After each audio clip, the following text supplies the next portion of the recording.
All right, you guys, we have quite the packed session today. I'm so glad all of you made it. Today we're going to be talking about how at my old MSP, we booked 47 first-time appointments in 90 days using an all-star team of interns. I'm so excited to share with you guys all of the secrets, all of the tips and tricks that I learned while putting this together.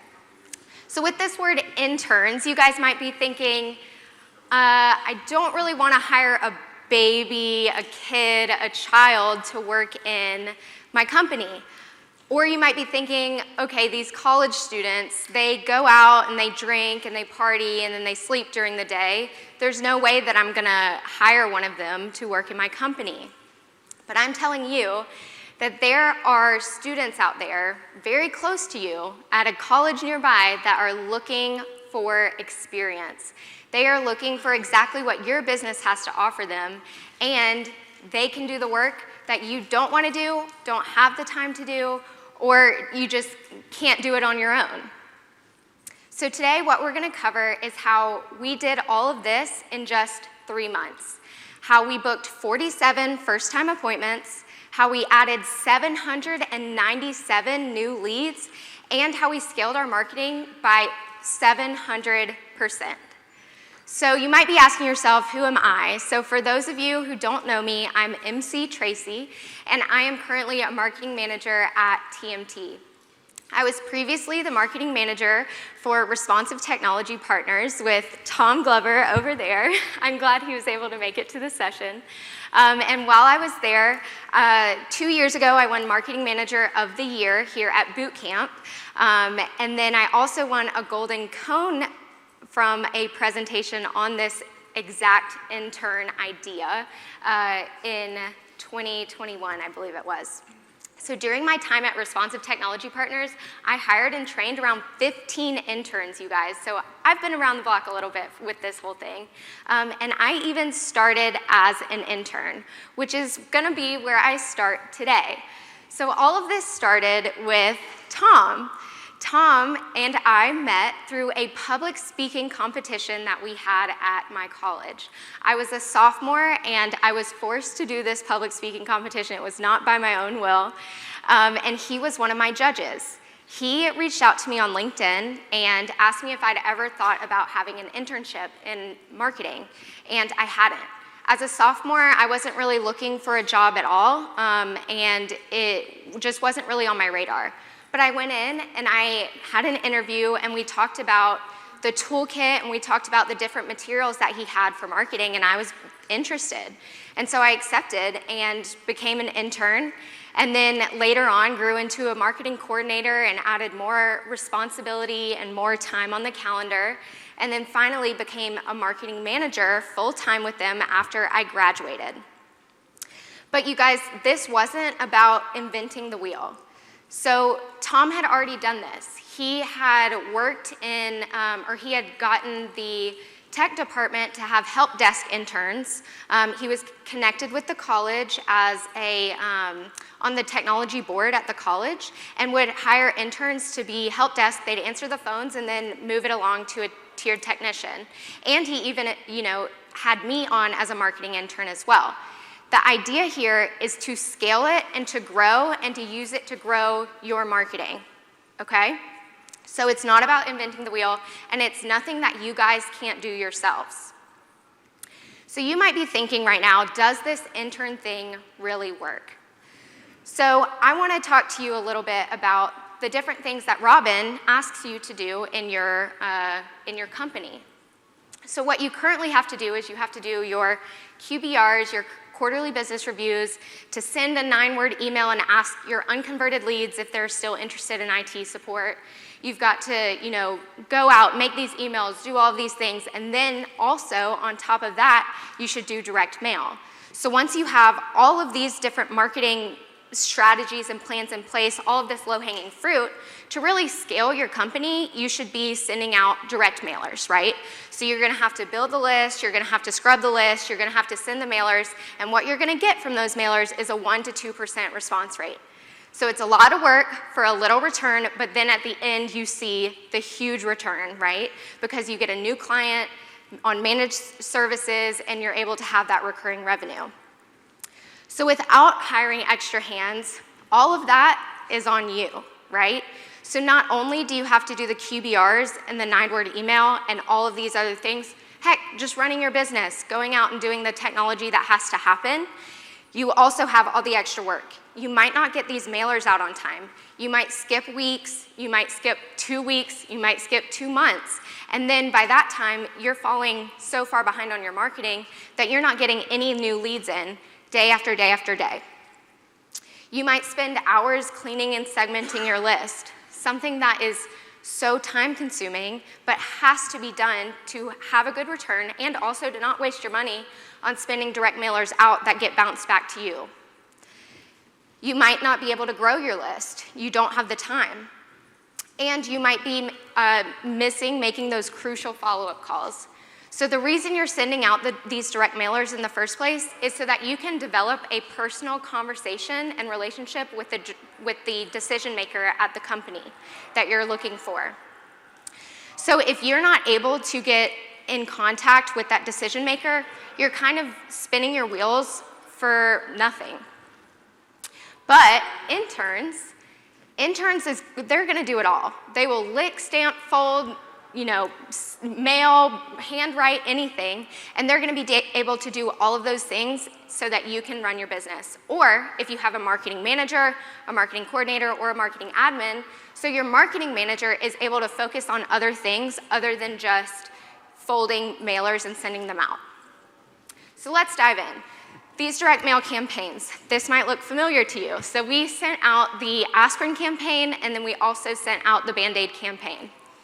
So when I became a marketing manager at Responsive Technology Partners, our first goal that we had was to increase our mailers from 50 to 400 mailers a week. And that shocked me. That was a huge goal that I felt like was impossible to do on my own. And honestly, it probably would have been impossible to do it on my own. I felt like I needed to clone myself, and I didn't know how we would get this done. So let me tell you the math. Here's the math. So we went from 50 mailers to 400 mailers, which is a 700% increase. We also booked our appointments at 700%. So this is really sticking to that same math with direct mail, where you get a 1% to 2% response rate, but you're getting it at a much faster percentage, or you're getting what you would get in 2 weeks in 1 week. So where we were booking 1 to 2 appointments every 2 weeks, we started booking 4 to 6 appointments per week. So that was that increase that we were able to see, but it's just sticking to the recipe. It's sticking to the math, but you need the extra hands to help you get there. So if you've ever struggled to find good callers, to keep SDRs, which is sales development reps, to get your mail out on time, to follow up with leads, or to follow the process, this might be your ticket to success. Okay, so let's dive into the job, the actual job that I had these interns do. So first thing was we needed an appointment setter. We had a very difficult time finding a full-time appointment setter that this was honestly our last resort, but it ended up being so much better than we could have imagined at the beginning. So for the job and the duties, what we had them do was first, obviously, make the calls. We wanted them to make all of the follow-up calls we needed on these 400 direct mail pieces. But the thing with making calls is that it is a very monotonous and difficult job to have to do day in and day out, especially as a college student. And we wanted our college students to retain them. We wanted them not only to work in a summer, but we also wanted them to move into the next semester, the semester after that, maybe even the next summer. And honestly, the end goal was to have them work full time. So what we did to make the job a little bit easier and a little bit better was we had them do some extra tasks. And these are honestly things that you probably don't have time to do, but also maybe even allocating your resources to have somebody else do is probably better for you, and even your marketing manager. I focused on rebranding our website, rebranding our free reports, rebranding our shock and awes, instead of doing the list building that they could do. So with list building, what it is you're wanting to get more decision makers, right, on your list so that you can send them direct mail. So what we would do is we'd have them Google scrape, or they would use LinkedIn Sales Navigator to build the list. So they'd just look up accountants in, Carrollton, and they would find all of the different accounting firms, and then they would find the decision maker, they'd find their phone, their email if they could find it, the address to send the direct mail pieces to. A big reason, sorry, let me grab a water. Whew. A big reason why we incorporated this was because as we were sending out 400 mailers a week, our contacts started dwindling really quickly. That was something I didn't see happening, but it definitely happened. And so we definitely needed to build our list. I would also have them, I made goals for them every week, told them you have to get 20 new contacts into our database by the end of this week.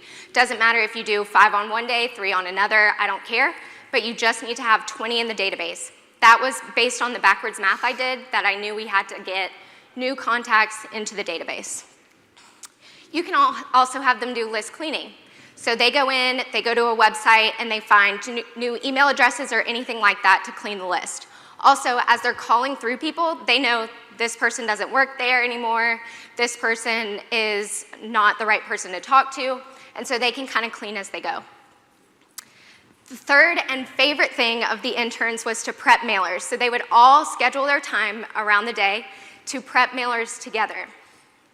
And so they would have this community time and actually enjoy coming into work because all they'd do is fold, they'd put the aspirin packet on, they'd handwrite mailers, they'd have a little assembly line, and this was really just a time for them to enjoy their community and enjoy their job. They also made LinkedIn connections and sent follow-up emails as well. So all of these things are things that your intern is able to do for you. So not to mention LinkedIn connections, that's very monotonous, copying, pasting, changing the name, copying and pasting and changing the name. After they do their calls for the day, they can send those LinkedIn connections. And then if they ever have an open opportunity, they can send those follow-up emails. They can send virtual shock and awe emails and all of those things. Okay, so here's 3 ways that you can recruit this stellar intern to your company. So first 2 are easy peasy, and I know you all have heard of them before, LinkedIn and Indeed. This is just from feedback of other MSPs that have used this to hire interns into their own company. They're finding that LinkedIn and Indeed is working great. But my secret weapon is called Handshake. So Handshake is an online platform that connects you specifically to students. So you'd want to type in joinhandshake.com and set up your account. Once you set up your account, you can build your credibility of your business by going to maybe a job fair and recruiting interns there, or just by communicating and being involved with the college. So with Handshake, you can actually find interns or college students that fit the criteria of what you're looking for. So if you wanted an SDR, you might be looking for an intern that's majoring in marketing, majoring in sales, majoring in business, and maybe having a minor in one of those 3 as well, so that they can use this as credit and experience based on the career and where they want to go. So like I said, this your intern opportunity can provide course credit to these students if it matches their criteria. Now, we even had an economics major ask the head of their department if this internship could qualify, and it did.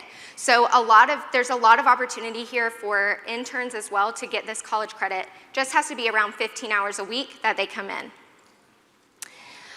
So then third thing I would request is also contacting the Career Center, like I said before, because the Career Center can give your job description and your company and all of that to a professor in the right department, and that professor can make an announcement to their students and talk to them about a job opening that you have, and then you can get candidates that way. The reason why Handshake is so important and so great is not only that it only has college students for you, but you can also send the recruiting message to them. Where Indeed and LinkedIn, you're waiting for people to apply. On Handshake, you reach out to them and ask them if they'd be interested in an internship, so it really puts the ball in your court, and that's why I really, really liked Handshake. Okay, so let's talk about some of these interns really quickly. So I have just a couple of photos that are stock images, but look eerily similar to the interns that we had hired. So first one here is Elizabeth. She started out as a graphic designer and then moved into making phone calls for us and being an SDR. We needed somebody to do our graphics, but then we also needed somebody to make phone calls, and she really stood up to the plate. She was a big team player. I also want to highlight Vanessa here. So Vanessa at the bottom, she was also an intern as well. She did not make follow-up calls. She did come in to do blogs, to do graphics, and all of those things, but she ended up staying on with us as a marketing coordinator full-time as well. And so at that time, we had me as a marketing manager, her as a marketing coordinator, and then 4 different interns cranking out all of our marketing in a summer, and that's how we were able to have so much success. Also want to highlight Wesley here. So Wesley was a college basketball player, so he could only have his internship over the summer with us. He wasn't able to extend into the next semester. But he was a caller, and he actually had a genius idea, and he came to me one day and said, hey, MC, you know, we call these people, and we ask them if they've gotten the letter, and they say, no, they hadn't received it, they didn't see it, all of those things. Why don't we just ask them for an email, and we send them a virtual letter so that we can have their email, and then they also have it in their inbox. We can send the virtual shock and awe with it as well.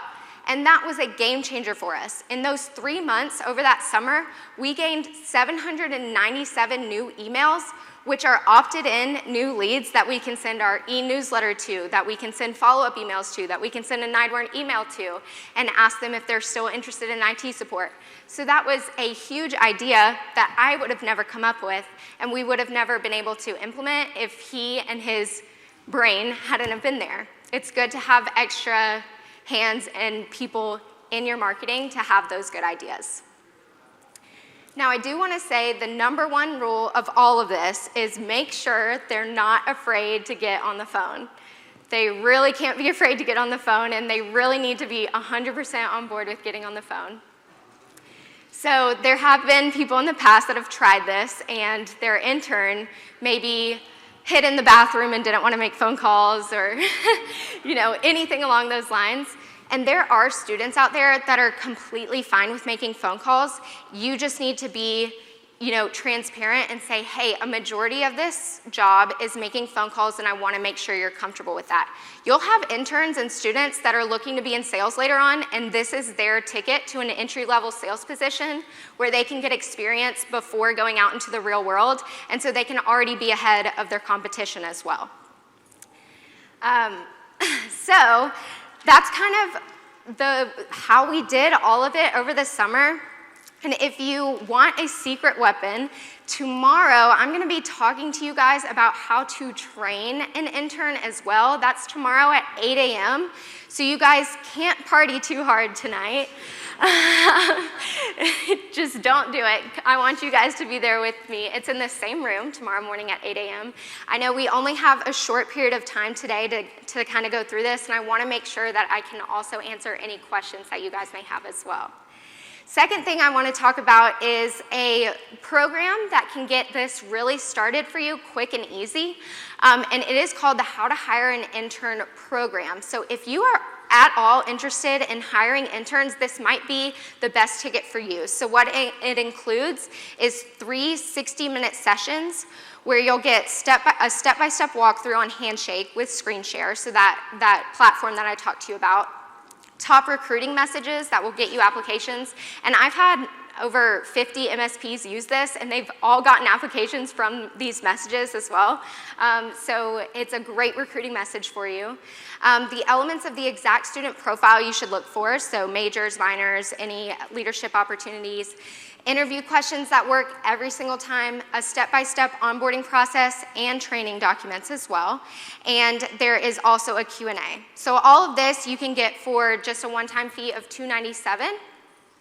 And you can get it at technologymarketingtoolkit.com/intern.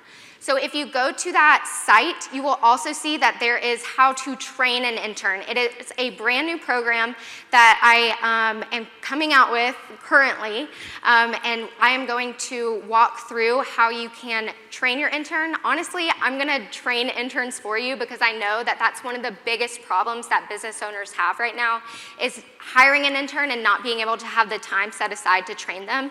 And so I'm gonna be doing 10 sessions where we kind of walk through all of the things that your intern will need to know. So anything from TurboDial and Infusionsoft and those kind of technical things to also walking through what makes a good phone call and a good follow-up call and diving into all of those things. So if you're at all interested, you can scan that QR code and go there.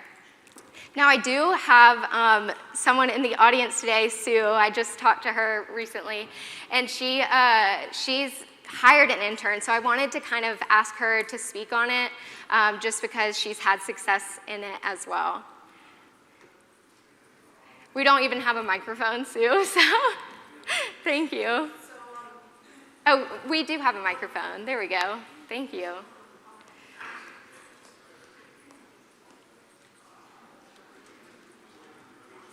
Thank you so much. Is this thing on?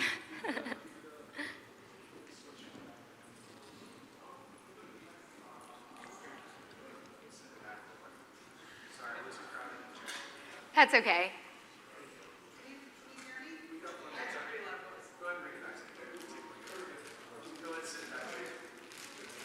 That's okay, Sue. Yeah, you can just come up here and we can share my little mic. Sorry to make you do this, Sue. I didn't know it would be complicated, but I appreciate you coming up and sharing a real life example. So I actually followed MC's recipe exactly. I was a year ago, actually it was probably around February, a year ago, I was asking MC, I'm like, I want to hire interns, what should I do? She walked me through it, which is great that you actually have this right now because it's exactly what I followed. And I hired the best intern. I just love him to pieces because he has just been instrumental. I have thrown so much at him and he's been able to just eat it all up. Wow. And I'm just sad that he's graduating in May. I kept him, I worked him full-time all over the summer, and then he continued part-time until he graduates now. He graduates in May. And I'm just bummed because he's moving out of state because I would have hired him in a heartbeat. So this works. The Handshake, I found him on Handshake. I called MC and like, I put my posting out there and I said, I'm not getting any responses. She goes, no, you have to go find them. And so I went and I looked for a bunch of candidates and I reached out and then I hired, Aiden, who's been working us for a year. So awesome. It's been great. It's like he's been one of the best employees ever. We've been in business for close to 20 years, so I highly, highly recommend it. Awesome. Thank you, Sue. Yeah, I just wanted to, Yay!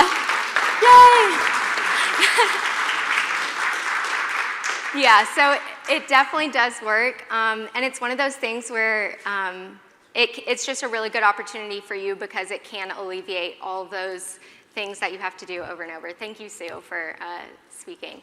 Does anybody have any questions? I know that we have a couple minutes. Yes, absolutely. I'm assuming these are paid internships? Yes. Is there a range that you're suggesting? Yes, so we paid them $10 an hour, and we had a commission or a bonus structure where they would get $25 per SAT appointment. That makes sure that the appointment has been qualified if they sit, and then $100 if the appointment that they sat ends up being a client. So $25 bonus for a SAT appointment and $100 if they become a client. So we had an intern that booked 4 appointments in 1 week on her own. So she had $100 extra on top of her, $10 an hour. It's a pretty good paycheck for a college student. Yep. Can you repeat the question for the streaming audience? Yes. So the question was, did you have a pay range? Did you pay these interns? And what was that pay range? Thanks for that reminder. Yes. I just want to ask, how many interns were you having work for you out? Yes, so our highest that we had was 4 interns at one time. And then we would have 2 or 3. if you've never hired an intern, I would recommend hiring the first one, getting that under your belt, and then starting to hire more instead of doing it all at once. But once you're experienced in hiring interns, you can train them all at once, which is super helpful because they can sort of train each other together. The question again? The question was, how many interns did you have hired at one time together? How big was the company? Yes, so we had 4 different locations across the Southeast, so we had a lot of marketing that we needed to do. It's a $8 million plus company now, so yes. Go ahead. Any suggestions for those who have virtual offices? Any suggestions for those with virtual offices? So the thing that is difficult with a remote SDR intern is the prepping the mailers. So that's the only thing that you could come into issue with is, I don't know if you'd want to send a printer out and they, print and fold and mail from their home address, or if you do that in-house or hire an intern in-house. So that's the only thing that you would have an issue with. Everything else can be virtual. You just have to manage a little, you have to set like timing reminders to manage them because you can't manage them in person. You'll want to make sure that you're, listening to their follow-up calls and all of those things. That's just the extra piece that you have with a remote employee. Any other questions? What do you have to do extra for interns to aim for the credit? So what was the last part of that? For the college credit. College credit. So what did I have to do extra for the interns that got it as college credit? Great question. It was one piece of paper that we had to fill out that detailed the job and detailed how many hours they would work and just those kind of things. Otherwise, the student handles it on their side. At least that was my experience with the college that we hired from. But really, it just has to get cleared by their head of the department, and it's checked off as course credit, and they handle the rest. Then you also do one more, at the end of their internship, you'll just have a review where you go through the things that they did, and that's different according to the college what questions you would ask, but it's really just a review. One more follow-up. So does the school have to qualify you to train an intern in some way? Does the school have to qualify you to do the internship? So probably they would need to just make sure that you're in business and those kind of things. So I would say yes to that, but I didn't come in contact with that because Tom already had Tom can answer that for you. He's in the room. So the biggest thing is you need to have an office. Biggest thing is have an office. Yep, that's very true. So on Handshake too, Handshake is very difficult to use if you don't have a office address, just because for the safety of the students, they wouldn't want to send a student to a home address office. Any other questions? Yes. Is there such a thing like hiring too many interns? Is there such a thing as hiring too many interns? So that would be if your intern's sitting around, right? You're paying them and they're not doing anything. So as long as you have the amount of work that needs to get done with their hours that they have, then you're, squared away. Thank you. Yep. Yes. When it comes to part-time internships, a lot of Robin's marketing plans, like the Aspen one, has daily things that have to be done throughout the week. Uh-huh. If they're part-time and they're not there certain days, Yep. how do you navigate that? Yep, so the question is, with Robin's campaigns, you might have things that need to go out on certain days of the week, and if your intern is part-time, then how do you get that done? What does that look like? So we had different intern jobs, so not all of them were SDRs. For the ones that weren't SDRs and were graphic designers, they could work, whenever they wanted to. Really, we didn't have structure. We made sure that our SDR interns would be able to come in on the days that we needed them to come in. So that was Monday, Wednesday, Friday, or every single day of the week. So that's just a standard that you set when you're doing the interview and make sure that that's okay with them. Yep. Yes. Oh, that's a good question. So the question is, what was the highest level of task that you could give an intern? So I would talk about Vanessa with that probably, because she moved into being a full-time marketing coordinator, and she was able to take on some of that role of even being able to manage the interns and make sure that they were following the appropriate things, and also was a big help on updating our free reports, updating our website, and all of those different things. So as you kind of find your interns' strengths, you can add really anything to their plate as well. Okay, so it looks like that is all the time we have today, you guys. Thank you so much for joining me today. If you have any questions, you can come up. Thank you.